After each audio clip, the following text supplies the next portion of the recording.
kali. Comebacknya di film horor mungkin. Comebacknya seorang Reza. Ya senang aja bisa terlibat lagi di film horor yang secara cerita punya kekuatannya tersendiri. Ada bobot yang ingin disampaikan, ada satu message penting yang ingin disampaikan, dan karakter yang tentu menarik buat saya gitu karena tidak banyak dari beberapa mungkin karakter yang masuk ke saya gitu khususnya genre ini itu cukup memberikan satu challenge yang bagi saya cukup besar, dan Siksa Kubur menawarkan itu sehingga rasanya sulit sekali menolak untuk tidak terlibat di film ini.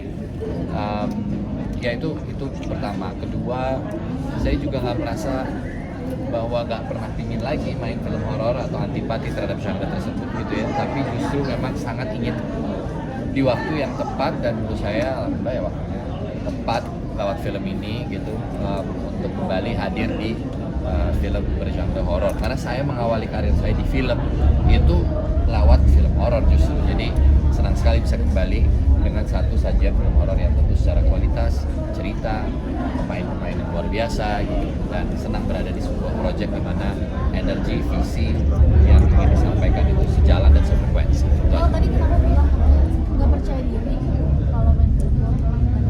Oh enggak, saya bukan nggak percaya diri, saya ya artinya saya tidak cukup yakin ada atau cerita yang masuk ke saya itu saya bisa menawarkan sesuatu yang lain. Kayak secara karakter saya tidak terlalu merasa comfortable, confidence enough untuk bisa memainkan itu dengan lebih baik. Mbak Faradina, ada riset nggak Mbak? Kan ini kan ceritanya lumayan kompleks. Korban ledakan bom, kematian, kubur.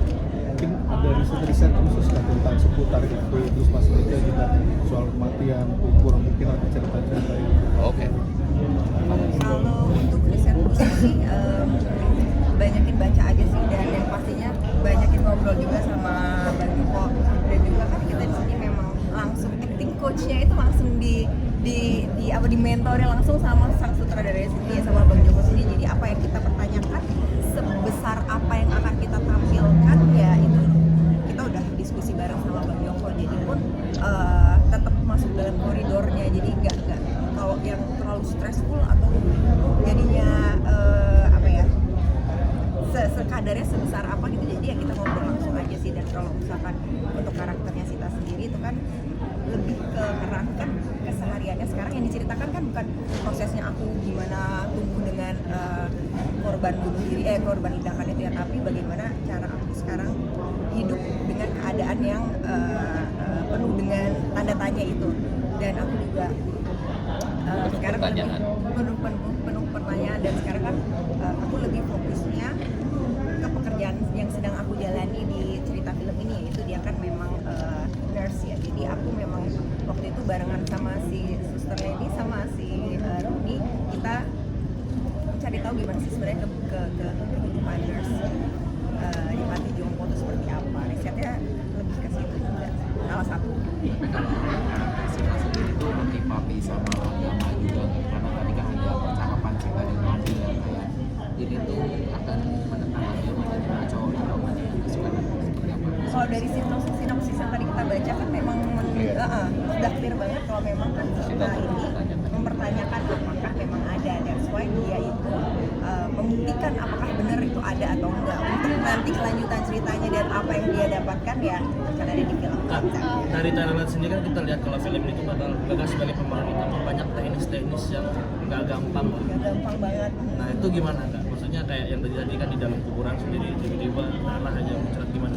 Nah itu waktu pas lagi proses syutingnya aja, saya sendiri juga sampai siapa sih yang menciptakan untuk bikin scene seperti ini? Ya, kita abang Joko bilang kayak gitu.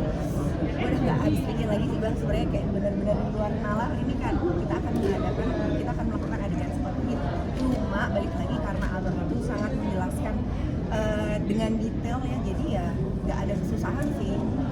Cuma secara teknis itu memang luar biasa. Yang paling sulit kan yang bagian mana nggak kalau di spoil? Semuanya sulit sih. Semuanya sulit karena karakternya sendiri Sita tuh juga juga complicated banget, jadi menantang di setiap adegan. Sebenarnya gimana Kak di dalam kuburan itu? Mau nonton aja langsung, ntar mungkin semoga berasa di dalam kuburnya. Do you feel scared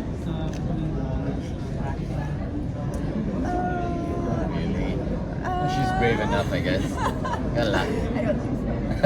Because, yeah, we are doing a movie, we are shooting a movie. Ya. syutingnya di mana? Nah, jadi begini ya teman-teman.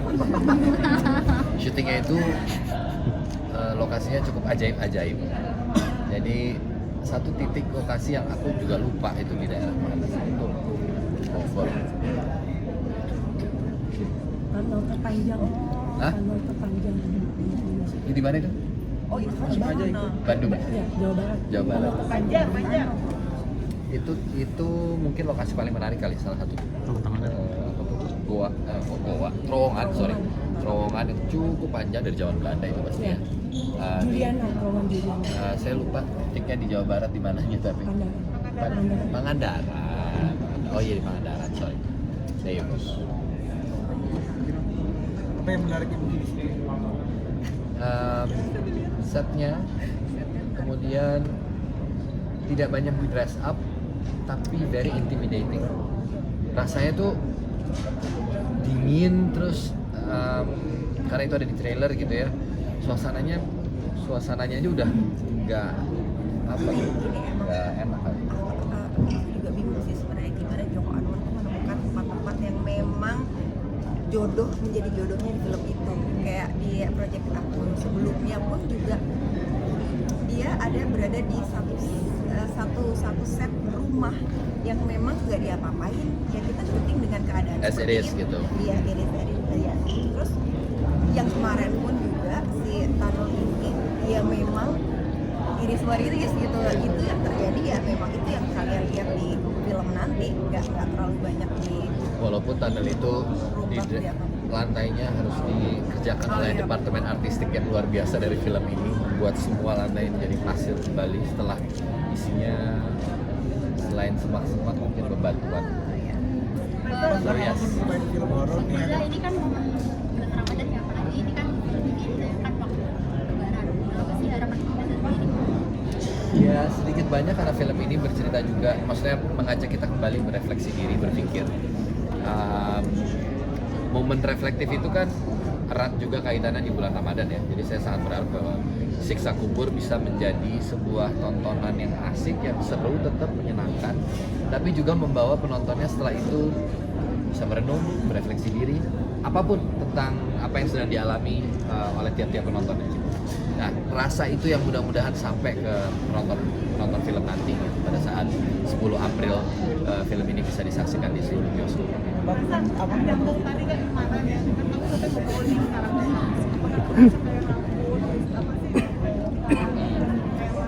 Ya, artinya gini, saya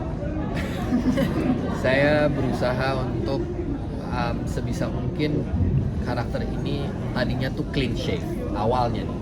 Ya awalnya tuh clean karena pingin dapetin lebih kelihatan innocent gitu, jadi benar-benar dicukur lebih rapi, lebih bersih dan segala macam. Tapi setelah merenung, membaca kembali dan berdiskusi dengan Bang Joko, saya merasa bahwa dia orang yang sudah tidak sempat lagi terlalu memikirkan dirinya, tidak merawat. Karena ini kan kalau orang yang punya brewok dan lain-lain, pasti kan dia kalau dia shave itu dia berarti mencukur, ada prosesnya, berarti dia cukup merawat dirinya dan lain-lain. Jadi kayaknya dia udah gak ada waktu deh untuk mikirin itu.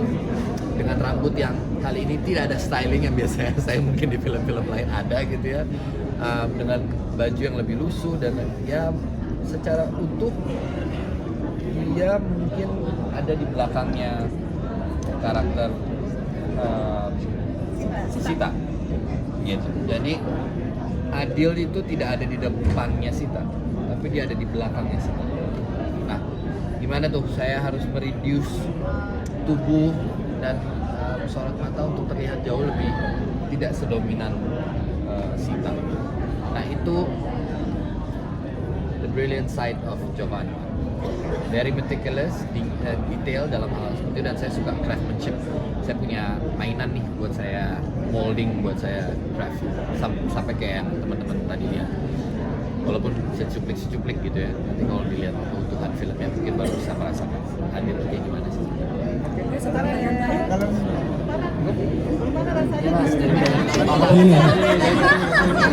Kalau kalian kan pemain film horor nih, apakah kalian ada kayak bisa nyata kayak digangguin bisnis-bisnis saat Ya kayaknya semua film horor pasti kamu menanyakan itu ya di sini. Apakah ada pengalaman bisnis? ada sama cinta di tunnel. Oke, bukur. Pas abang kayak di Juliana Trauma.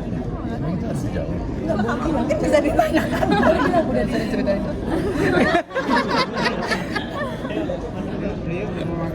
Jadi karena kita mau berbuka puasa, ada seekor kelelawar yang tiba-tiba muncul di dalam gua itu. Ini headline banget pasti nih.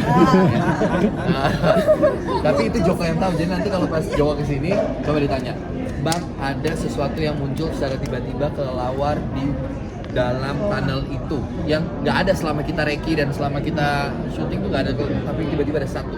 Ada apa itu? Oke. Ternyata beda. Si Farah sendiri gimana? Jack.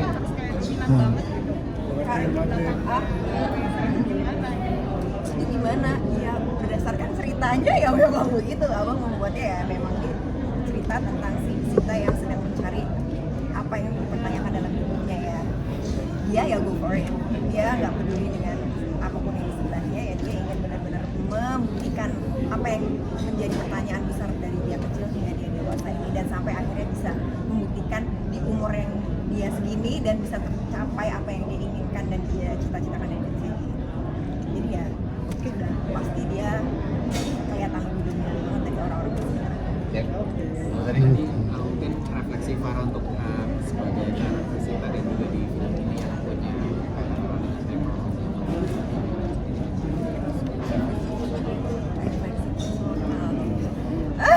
Gimana ya? Ya itu sebenarnya ya lebih Ke personal. ke personal diri aku aja sih. Cuma dari yang diceritakan di sini ya biar kita bisa menjadi orang yang lebih baik lagi aja, nggak jadi menjadi orang yang egois, ingin membuktikan apa yang menjadi keinginannya dia gitu. Karena mungkin nggak semua di dalam hidup ini bisa dibuktikan sih, hanya bisa diterima aja. Jadi mungkin ya itu bisa buat refleksi kita semua. Quotes of the day. Oh wow, nggak semuanya itu bisa kita buktikan Kadang-kadang. kadang hanya Tapi jadi takut jadi takut akan kematian itu sendiri nggak sih? gue sebagai orang yang beriman sih enggak sih, ketakutan sih enggak ya, karena mungkin bukan takut sih, karena itu balik lagi kayak tadi yang si Katia ceritakan ya, sebagai seorang muslim kita pasti sudah sering banget mendengar itu dari kecil, dan itu kayak sudah tumbuh dalam pikiran kita, dalam mindset kita kalau nanti mati itu akan begini gitu. Jadi ya kalau memang ya kita buat yang terbaik aja di dunia deh. Jadi apapun yang akan kita dapat nanti di sana ya kita Iya. Tapi gimana? Takut akan kematian itu seperti apa? Saya nggak pernah secara spesifik takut akan kematian karena itu satu-satunya hal yang pasti di dunia ini, gitu ya. Di antara ketidakpastian yang sangat banyak dan beragam, satu-satunya yang pasti cuma kematian. Jadi kayaknya rasa takut akan kematian nggak ada. Gitu. Cuman apakah saya siap pada saat itu datang? Saya sudah melakukan apa-apa yang baik dan cukup untuk membawa ketika hal itu terjadi, ya saya sudah melakukan hal yang baik. Itu aja sih. Oke, terima kasih. Dan dia udah boleh promo aja. Promo Siksa Kubur sama Pegel. Oke, siapa? Jangan lupa nonton. Oke, teman-teman semua jangan lupa saksikan film Siksa Kubur 10 April di bioskop kesayangan kalian semua. Terima kasih.